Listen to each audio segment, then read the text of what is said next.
Every day we carry our burdens on our backs, living in constant fear without peace.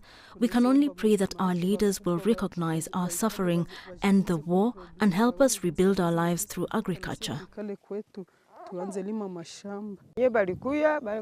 When they arrived, we were forced to leave our homes. We packed our things and came here.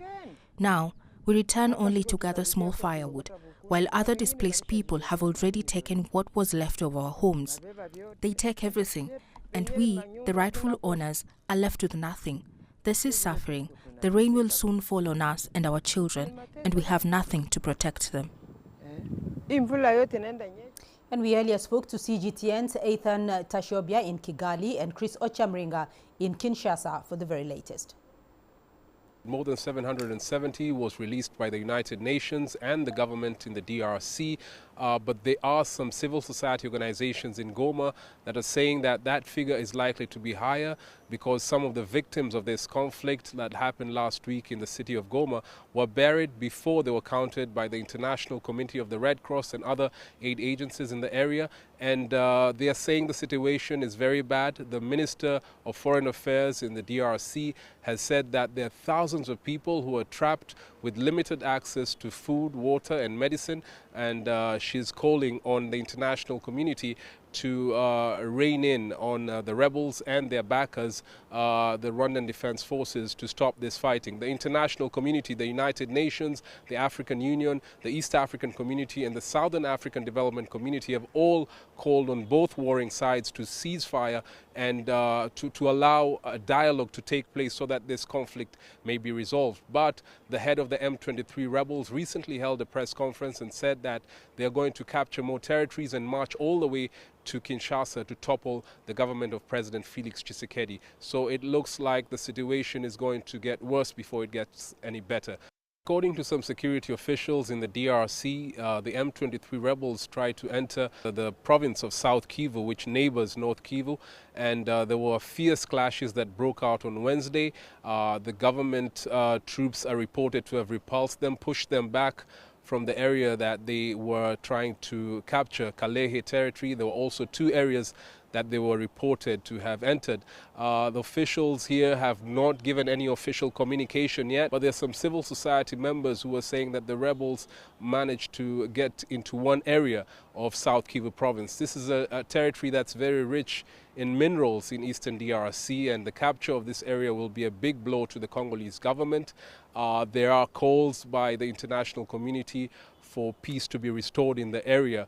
But recently, President Felix Tshisekedi came up with a statement saying that they are going to mount a vigorous and coordinated response to reclaim all the territories that have been captured by the M23 rebels. The president of Burundi has also been saying that what's going on in the region is being fueled by Rwanda's very belligerent attitude in the neighborhood, and he must be stopped. And so these kind of statements are a clear indication of tough times to come ahead, not just in the DRC or Rwanda, but the entire Great Lakes region as a whole.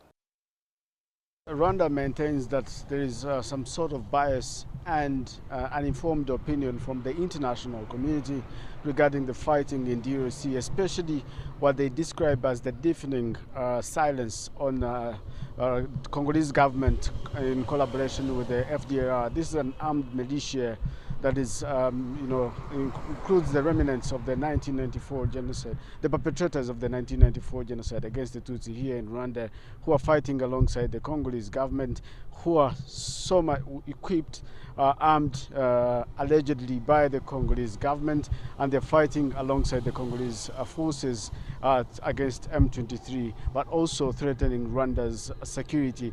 Now, that's what they think is where the international community gets it wrong, and that's why during the conversation with, in the East African community heads of state meeting this week, plus the press secretary of the president here in Rwanda saying that there's a biased opinion, but also the government spokesperson, there's a biased opinion on Rwanda's role in this particular conflict, saying that Rwanda is defending its positions, but also being on alert on any possible spillover into Rwanda. We should also remember that when Goma was captured, there were shellings from the Goma side to Rwanda, but Rwanda's air defense system was able to neutralize some of the bombings that were coming from that side. So that's Rwanda's opinion on that sense, saying that they need to understand why Rwanda is maintaining its defensive posture in regards to the conflict in DRC. Uganda has received more than 1,000 people who are evacuated from the eastern Congolese city of Goma, where violence broke out following an offensive by the M23 rebel group. The impact of the fighting in the Democratic Republic of Congo is being felt in neighboring countries, where many of those displaced by the conflict have sought refuge. Leon Senyange tells us more. In a large, closely guarded convoy, the evacuees, who included Congolese government officials, UN staff and humanitarian workers, entered Uganda at the border crossing of Katuna and Chanika. They have proceeded to Kinshasa, the Democratic Republic of Congo's capital, and other safe places through the Entebbe International Airport. At the time that these colleagues were able to cross into Kigali, not everybody left. And then at some point, it was too risky for people to leave again. Security asked everybody to stay where they are and wait. So we still have a lot of colleagues in Goma, a lot. M23 rebels claim to have taken control of Goma, the capital of North Kivu Province in the Democratic Republic of Congo, last Monday. The increased fighting has caused a serious humanitarian crisis in Goma and surrounding areas. According to UN officials, more than 700 people have been killed and 2,800 injured in the violence. The figures are likely to rise. The ongoing fighting has also displaced nearly 500,000 people. This week, heads of state from the East African community, of which Uganda is a member, called for an immediate ceasefire in the eastern DRC. Leon Senyange, CGTN, Kampala, Uganda.